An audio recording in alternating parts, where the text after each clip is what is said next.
राज्यस्तरीय साखर परिषद 2022मध्ये व्यासपीठावर उपस्थित असलेले सर्व मान्यवर तसेच व्यासपीठाच्या समोर उपस्थित असलेले सर्व मान्यवर, आज मी साखर उद्योगातील खर्च नियंत्रण आणि उपाययोजना या विषयावर सादरीकरण करत आहे।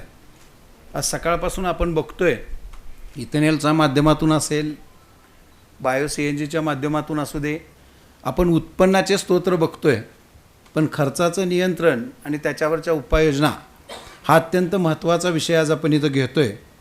आणि या विषयाच्या माध्यमातून खऱ्या अर्थानं कारखानदारीमध्ये जी खर्चामध्ये प्रचंड मोठी दरी आहे, गेल्या वर्षीच्या PSIच्या पुस्तकामध्ये एका कारखान्याचा खर्च, उत्पादन खर्च सर्वसाधारण 779 रुपये आणि एका दुसऱ्या कारखान्याचा खर्च जवळजवळ 1470 रुपये, म्हणजे जवळजवळ एवढा दानदुपटीचा फरक या कारखानदारीतल्या खर्चामध्ये आहे। आणि त्यामुळे या खर्च नियंत्रण आणि त्याच्यावरील उपाययोजना याच्याकडे आपण प्रकर्षानं लक्ष देणं गरजेचं आहे। तर या निमित्तानं प्रस्तावनामध्ये साखर उद्योग किती महत्त्वाचा आहे आपण सकाळपासून ऐकलेलं आहे, आणि म्हणूनच हा साखर उद्योग टिकवण्यासाठी खर्चावर नियंत्रण करणं अत्यंत महत्त्वाचं आहे। One of the famous great inventor Benjamin Franklin was sed that a penny saved is a penny earn. याचा अर्थ असा होतो की खर्च नियंत्रणातून बचत होईल आणि बचतीतून वाढीव उत्पन्न मिळेल आणि त्यातूनच आर्थिक सक्षमता होईल। सर्वसाधारणपणे आपल्याला या निमित्तानं अगदी थोड्या वेळेचं बंधन आहे, खर्चाचे प्रकारही माहीत असणं गरजेचं आहे। कारण आपण प्रत्यक्षात उत्पादनाशी निगडीत जे खर्च असतात ते बदलते खर्च असतात, आणि उत्पादनाच्या अनिगडीत जे खर्च असतात ते स्थिर खर्च असतात। हे बदलते खर्च ऊस खरेदी किंमत असेल, ऊस तोडणी वाहतूक खर्च, भांडारवर दुरुस्ती देखभाल खर्च, उत्पादकीय व विक्री खर्च, खेते भांडवली खर्च, त्याचबरोबर स्थिर खर्चामध्ये पगार व मजुरी खर्च, दीर्घ मुदत कर्ज, ठेवीवरील व्याज, व्यवस्थापकीय खर्च, वैधानिक खर्च आणि घसारा खर्च असे खर्चाचे प्रकार होतात।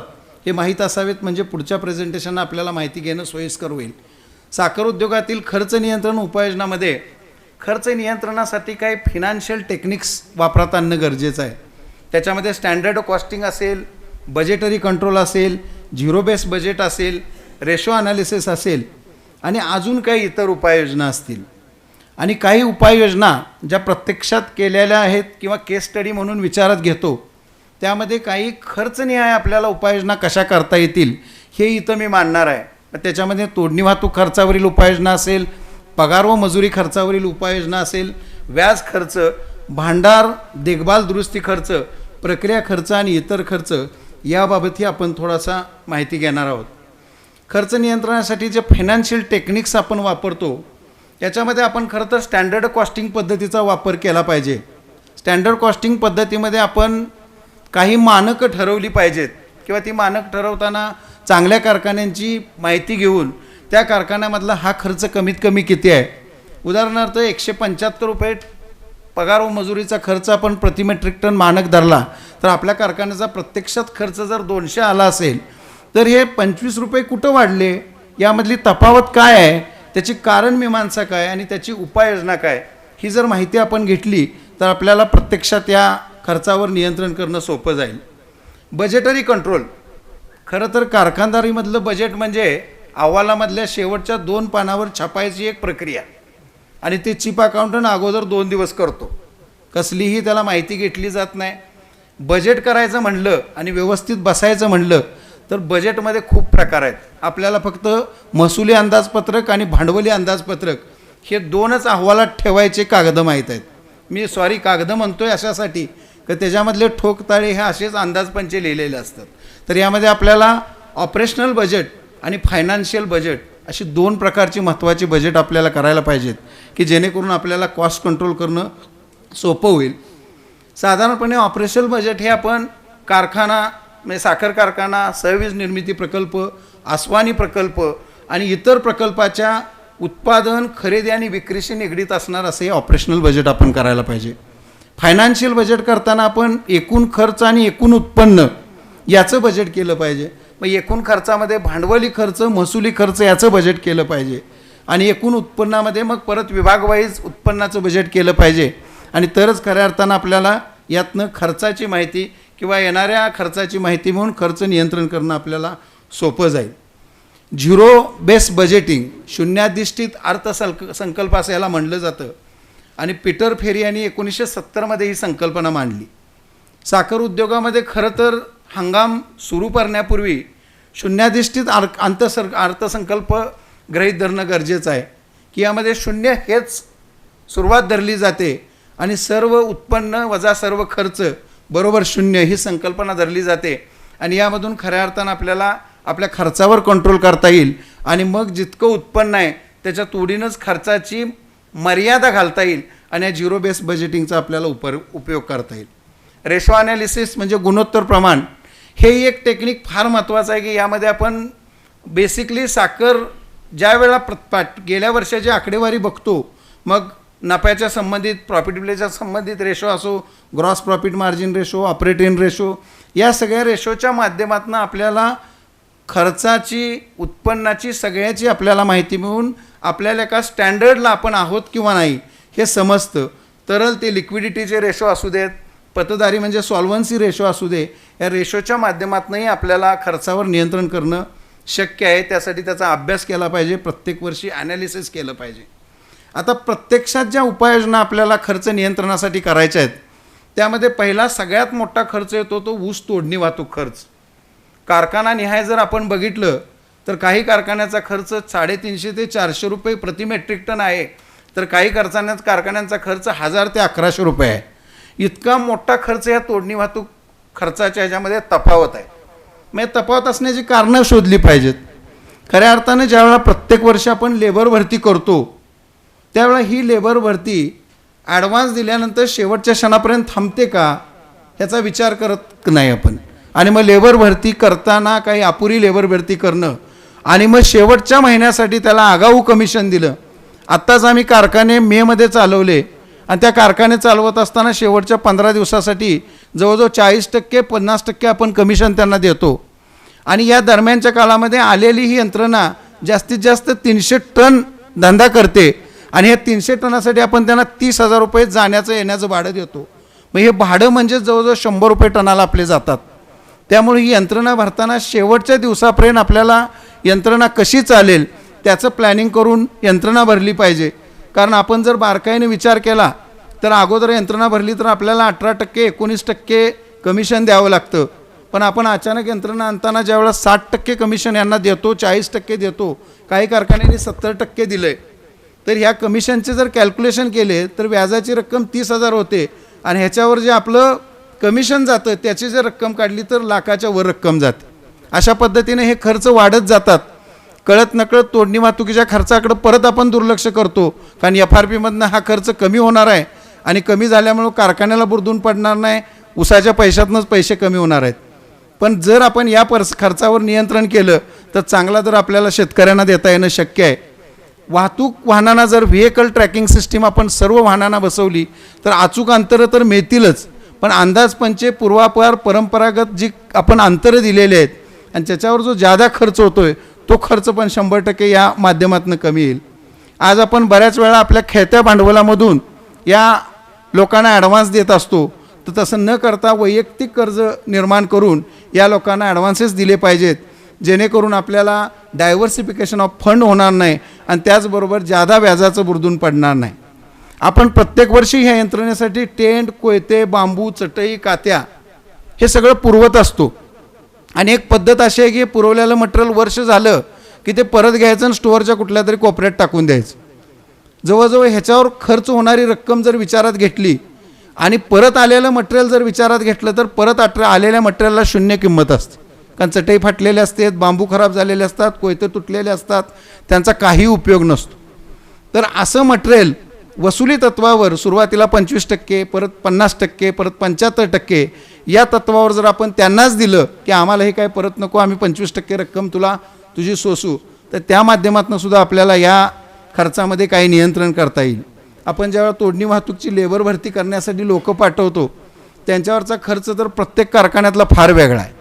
प्रत्येक कारखान्यामध्ये वेगळी पद्धत, वेगळा खर्च आहे. या बाबतीत सुद्धा आपल्याला हे खर्च कसे कमी करता येतील या दृष्टीनं पर्सनल ट्रॅकिंग सिस्टीम असेल, व्हेकल ट्रॅकिंग सिस्टीम असेल, या सर्व ट्रॅकिंग सिस्टीमचा वापर करावा लागेल. ऊस तोडणी वाहतूक खर्चामध्ये प्रत्येक कारखान्याचे यापूर्वी ज्यावेळेला यंत्रणा आपण भरत होतो त्यावेळेला कोट्यावधी रुपये अडकत होते. आता कारखाने यंत्राने भरायला लागलेले आहेत, त्याचं प्रमाण नक्की कमी झालं आहे. पण तरी देखील जे पैसे अडकत आहेत ते वसुली करण्यासाठी सांगड पद्धत ठेवायला पाहिजे. आणि ही सांगड पद्धत किंवा साखळी ठेवताना फक्त 3 तोडणी वाहतूकदारच न धरता यामध्ये 2-3 ऊस उत्पादक शेतकरी पण चांगले संबंधित घेतले पाहिजेत, जेणेकरून अशा पद्धतीनं आपल्याला जवळजवळ 100% वसुली करता येणं शक्य आहे. आणि अशा पद्धतीनं जर आपण सगळे प्रयोग केले तर तोडणी वाहतूक खर्चात जरी 50 रुपये आपण वाचवू शकलो तरी 5 लाख क्रशिंग झालं तर जवळजवळ 2.5 कोटी रुपये आपण वाचवतो. त्यामुळे या बाबीकडे आपण लक्ष देणं गरजेचं आहे. सगळ्यात मोठा साखर कारखानदाराला भेडसावणारा प्रश्न आहे तो पगार व मजुरीचा. पगार व मजुरीच्या खर्चात सुद्धा कारखान्यानिहाय फरक आहे. काही कारखान्यामध्ये 100 रुपये 150 रुपये प्रतिटन खर्च येतो, काही कारखान्यामध्ये 400-500 रुपयेपर्यंत खर्च येतो. काही कारखाने जुने आहेत, काही ठिकाणी 3-3 टर्बाईन 3-3 बॉयलर आहेत, एखाद्या कारखाने एक आहे. ह्या सगळ्या बाबी असताना देखील आपल्याला आधुनिक तंत्रज्ञानाचा वापर करून मनुष्यबळात कपात करता येईल.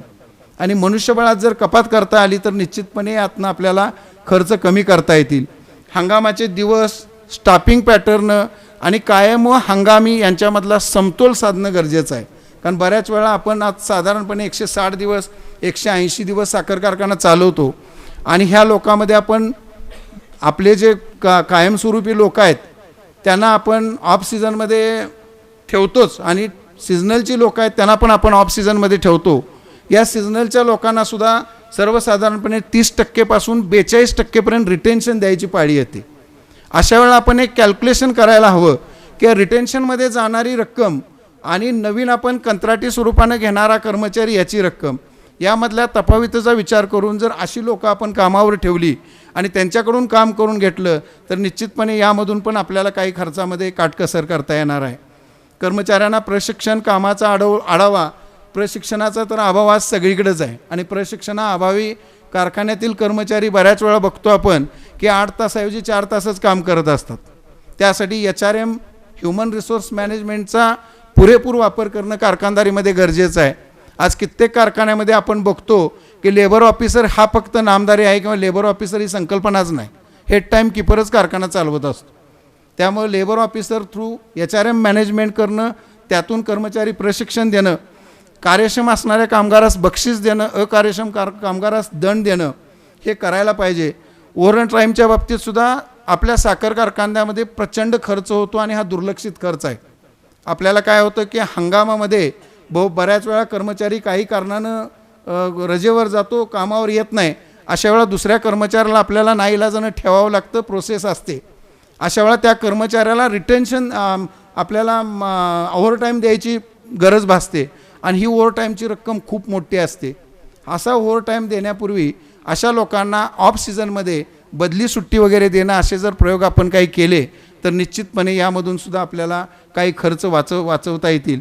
ऑफ सीझनमध्ये आपण कारखान्याशी संलग्न असणारे काही उद्योग उभा केले पाहिजेत.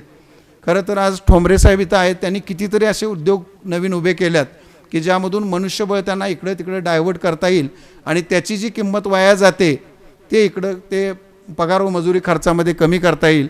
अशा पद्धतीने आपण जर यामध्ये काही पैसे वाचवले तर निश्चितपणे पगार व मजुरी खर्चामध्ये बचत होऊन याचा कारखान्याला फायदा होणार आहे.